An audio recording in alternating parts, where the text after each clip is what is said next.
Salam, hər vaxtınız xeyir olsun. Hacettepe Universiteti 2025-2026 qəbul ili üçün müraciət tarixləri, müraciət şərtlərini açıqlamışdı. İlk öncə müraciət təqvimindən sizə məlumat vermək istəyirəm. Onlayn olacaq müraciətlər. Müraciət tarixləri 2-21 iyun, nəticələrin elan olunması 11 iyul, universitetə qeydiyyat tarixləri 4-11 avqustdur. Yedəkdən, yəni ehtiyatdan qazanmış tələbələr isə qeydiyyatları 18 avqustdan başlayacaq. Bundan başqa müraciət üçün hansı sənədlər lazımdır?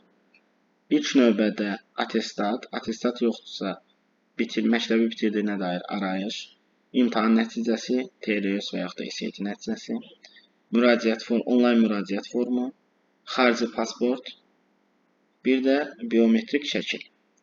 6, 7 və 8-ci bəddə olan müraciət bəlgələri, müraciət sənədləri Azərbaycandan müraciət edən Azərbaycanlı vətəndaşlara aid deyil.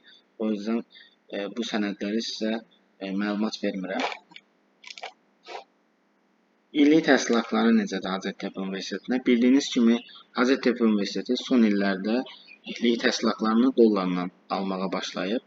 Tibb fakültəsi 12.000 dollar, diş həkimliyi və əczaçılıq fakültəsi 8.000 dollar, mühəndislik 7.500, hüquq 4.000 dollar, İqtisadi İdarə Bilimlər Fakültəsi də 4.000 dollardır.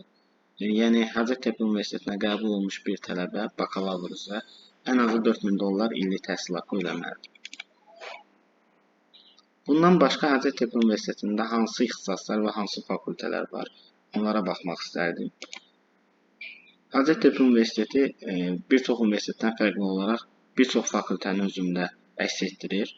Hansı ki, yeni yaranmış bəzi ixtisaslar var. Bu ixtisaslardan biri də yapay zəka mühəndisliyidir. Mühəndislik fakültəsində olan bir ixtisasdır. Bir çox universitetdə bu ixtisas hələ ki açılmayıb. Amma məsələn Hacettepe Universitetində bu ixtisas var. Bundan başqa diş həkimliyi, əczaçılıq, ədəbiyyat fakültəsindən alman dili və ədəbiyyatı bölümü ola bilər. Eğitimdən almanca öyrətmənliyi, biologiya öyrətmənliyi, okul öncəsi öyrətmənlik ola bilər. Fizioterapiya, hüquq fakültəsi var. İqtisadi İdarə Bilimlərdən maliyyə, bir çox tələbənin müraciət elədiyi işlətmə bölümü vardı. Mühəndislikdən bayaq da qeyd elədiyim kimi yapay zəka mühəndisliyi, hidrologiya mühəndisliyi, xəritə mühəndisliyi, bu tip bölümlər var. Tələbələr bu ixtisasların hamısına müraciət edə bilər. Və Hacettepe'nin ən populyar ixtisaslarından biri olan da tibb, ingiliscə tələbələr bu ixtisasda təhsil ala bilərlər.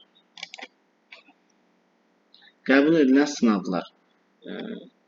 Tələbə Hacettepe Universitetini qazanmaq istəyirsə, ya SAT ya TRS nəticəsi olmalıdır.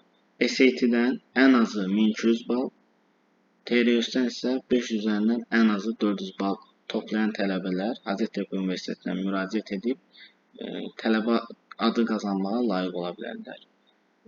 Dediyim kimi, Hacettepe Universitetinə müraciətlər başlayır. Kim müraciət eləmək istəyirsə, bizimlə əlaqəyə keçə bilər. Sağ olun.